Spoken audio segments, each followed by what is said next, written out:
Olá, vamos meditar ainda em mais um trecho da profecia daquele homem anônimo que foi levar uma palavra pesada de Deus ao sumo sacerdote Eli. Nos dizem que Samuel era criança, jovem.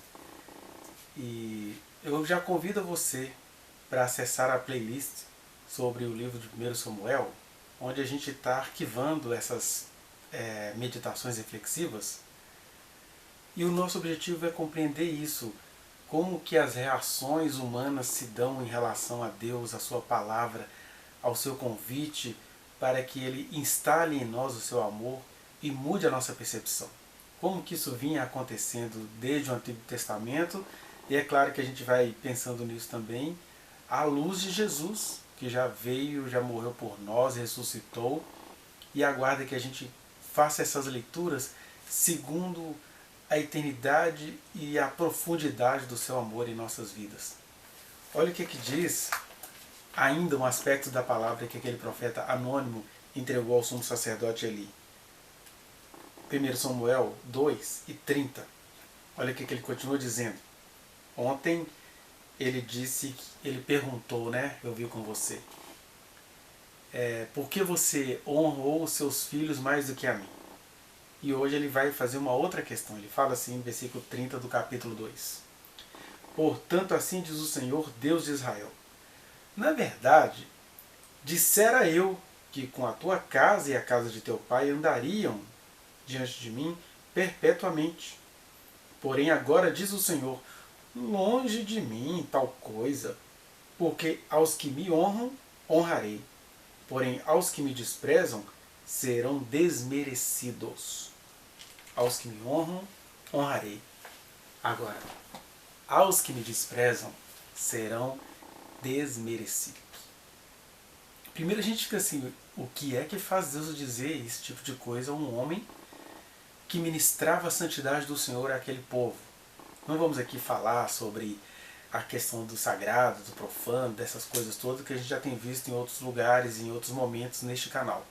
É só você acessar a própria playlist sobre o 1 Samuel que você vai ver essas questões todas. Mas o que eu queria te dizer é o que faz Deus chegar a um homem a quem ele confiou um ministério, uma celebração, e dizer isso. Olha, eu tinha em mente, olha Deus se fazendo com emoções humanas, né, o antropopatismo. Ele fala, olha, eu tinha planos para você e para sua família, de que vocês ministrariam diante de mim. Mas agora eu estou fora disso, longe de mim fazer tal coisa. É interessante que quando pessoas que têm contato com Deus, elas acabam conseguindo ouvir apenas esse tipo de palavra de Deus, né? Eu me lembro muito quando Jesus chegava para os escribas e fariseus e falavam, vocês são filhos do diabo. Essa talvez foi a sentença mais pesada que Jesus proferiu contra eles, mas ele já os chamou de cegos, guias cegos, serpentes, raça de víbora. Falavam deles nessa linguagem porque chega uma hora que quem lida com a santidade de Deus diretamente, de maneira profissional, de maneira cotidiana, tendo que às vezes até tirar o sustento do qual é digno, mas a gente acaba banalizando o trabalho do Senhor, as pessoas que estão nessa situação acabam entendendo apenas essa linguagem, a linguagem do choque. Porque até quando Jesus chama um líder religioso de filho do diabo, nisso está envolvido o seu amor, o processo de conversão. Porque um cara desse ia para a cama, nossa Deus, ele me chamou de filho do diabo, e aí você atrai duas reações opostas. Tem aqueles que, agora eu vou matar esse desgraçado que fala que é filho de Deus, ele está na minha lista. Ele vai se ver comigo, filho do diabo, que eu vou provar para ele que é filho do diabo. E aí, ó, morreu. E aí, ele chamou de filho do diabo, vê onde ele está e vê onde eu estou, diziam alguns sacerdotes que entregaram Jesus a Roma. Aí tem essa reação odiosa e gentilmente odiosa. E tem aquela outra reação, ele me chamou de filho do diabo, meu Deus, tem misericórdia de mim. O que vai ser de mim? Como que eu vou sair disso? Como que eu vou sair desse inferno de consciência? E aí o cara se converte. Eu estou dizendo isso por quê? Porque Deus não tem prazer em chegar para um sumo sacerdote eleito por ele. Ele disse, olha, eu tinha comigo que eu iria fazer de você e da sua posteridade gente da minha casa, ministros do meu evangelho eterno. Mas eles banalizaram tanto a palavra do Senhor que a única palavra que os livraria do inferno era essa: olha, longe de mim isso, longe de mim. Vocês não conseguiram amar o que eu confiei a vocês como eu amei vocês para lhes confiar isso. Por isso, longe de mim que a sua posteridade vai ministrar na minha casa, porque acaba que vira um veneno na alma das pessoas. Se elas não ouvem essa palavra, seja a desse profeta anônimo, seja de Jesus chamando escribas e fariseus de filhos do diabo, as pessoas não se convertem. E os que não iriam se converter é porque não iriam mesmo. Mas quem vai se converter, às vezes precisa levar essa sacolejada do Altíssimo, essa patada do leão da tribo de Judá, por assim dizer, né? Então, esse é o primeiro aspecto da nossa meditação rápida hoje. O segundo aspecto é que ele fala assim: olha, quem me honra, eu honrarei, mas quem não me honra, eu o desmerecerei. Quando a gente vai pensar na história do próprio Eli, a quem a palavra foi direcionada, para quem o profeta estava falando, o que ele fez de errado para merecer ouvir isso de Deus? O que ele fez para ouvir essa repreensão tão ácida do Senhor? O que por vezes eu e você praticamos? E olha, o Eli ainda está numa posição muito interessante, porque o Senhor foi lá repreendê-lo. Escribas e fariseus estão numa posição ainda muito interessante, porque o Senhor foi lá chamá-lo de filhos do diabo.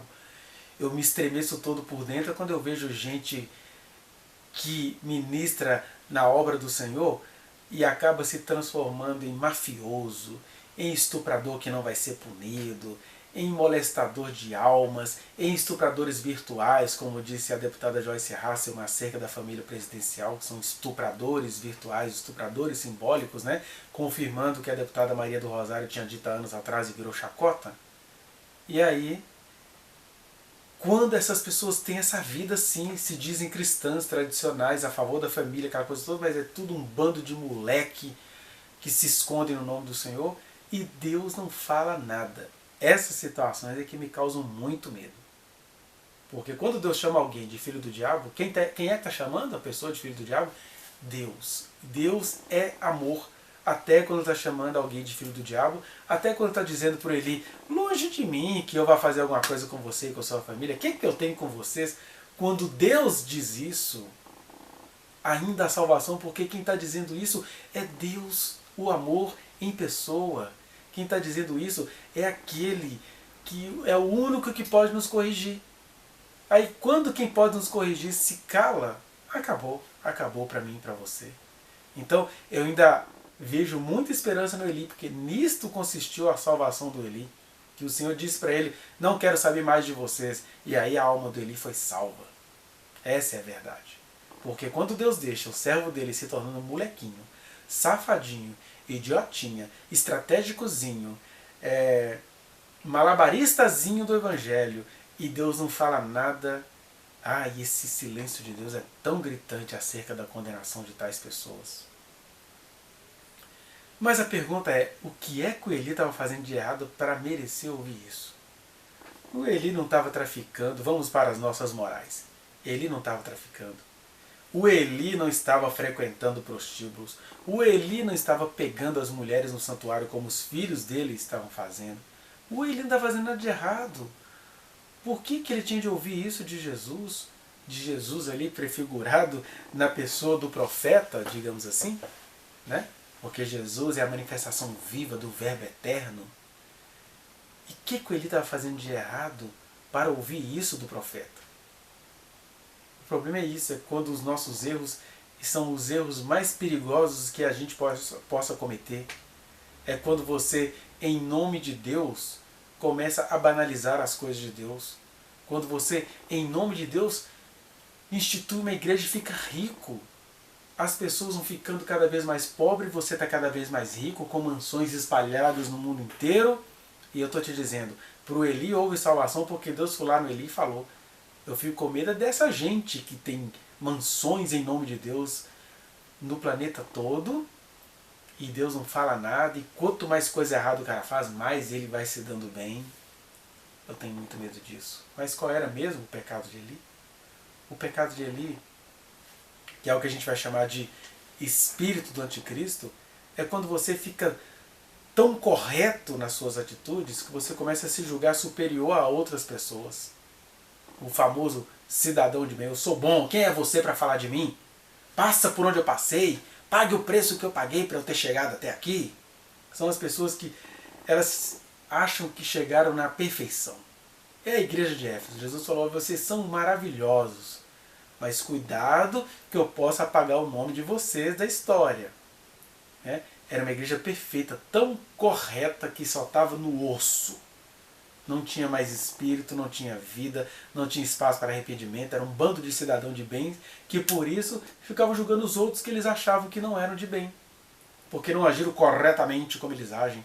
E o Eli estava assim: olha, Deus vai fazer isso na minha descendência, eu agi corretamente, eu fiz o que eu pude, ele vai relevar, né? Eu paguei um preço. E aí eu digo para você, crente, cuidado com essa justiça própria, que até te dispensa de pedir perdão ao Senhor. 1 João diz: olha, se você começa a achar que você não tem pecado, você está cometendo o grande pecado, que é fazer de Deus mentiroso. Porque se dissermos que não temos pecado, fazemos-lo mentiroso e a sua palavra não está em nós. E quando você fala que você não tem pecado, você já não se arrepende mais, você não pede mais perdão, você é um líder, você pagou um preço para estar ali. Quem é você para falar comigo, rapaz? É assim que os caras dizem, né?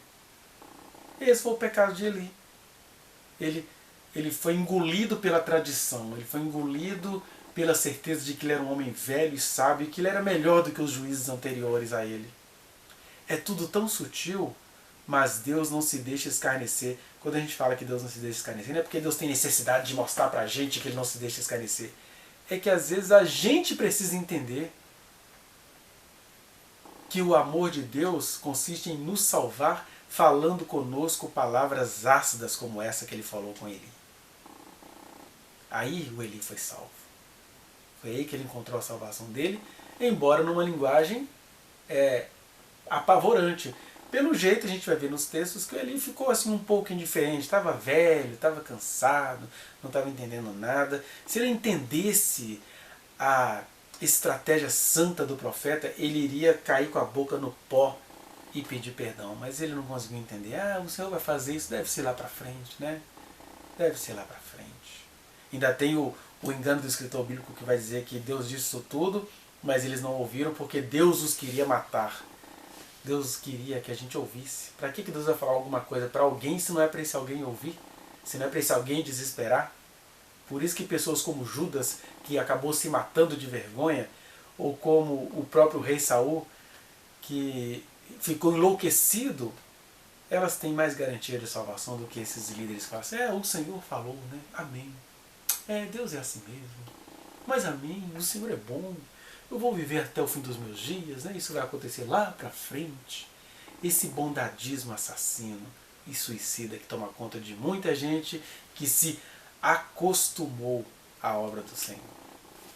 De maneira que a gente tem que tomar muito cuidado para a gente não se tornar a igreja de Éfeso. Porque a igreja de Éfeso, lá no comecinho do Apocalipse, eu vou ler para você. E é por isso que a própria igreja de Éfeso teve salvação, porque lá no começo do Apocalipse no capítulo 2, o Senhor repreende a igreja que ele tinha muito elogiado. Ele vai dizer para essa igreja, e já começa assim, para você lembrar que ele era homem de Deus, por isso ele ouviu essas palavras ácidas. O Senhor vai dizer assim para a igreja de Éfeso: estas coisas diz aquele que conserva na mão direita as 7 estrelas e que anda no meio dos 7 candeeiros de ouro. Conheço as tuas obras, Eli, igreja de Éfeso, e crente que se auto-justifica. Redundante, mas é isso. Tem gente que se auto-justifica. Conheço as tuas obras, tanto o teu labor como a tua perseverança, e que não pode suportar homens maus. Você é gente boa, você é cidadão de bem. E que puseste a prova os que a si mesmos se declaram apóstolos e não são, e os achaste mentirosos. Olha, você tem discernimento.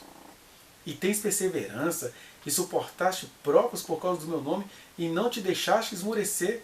O sacerdote Eli chegou aonde ele tinha que chegar como ser humano nessa terra. Tenho, porém, contra ti que abandonaste o teu primeiro amor.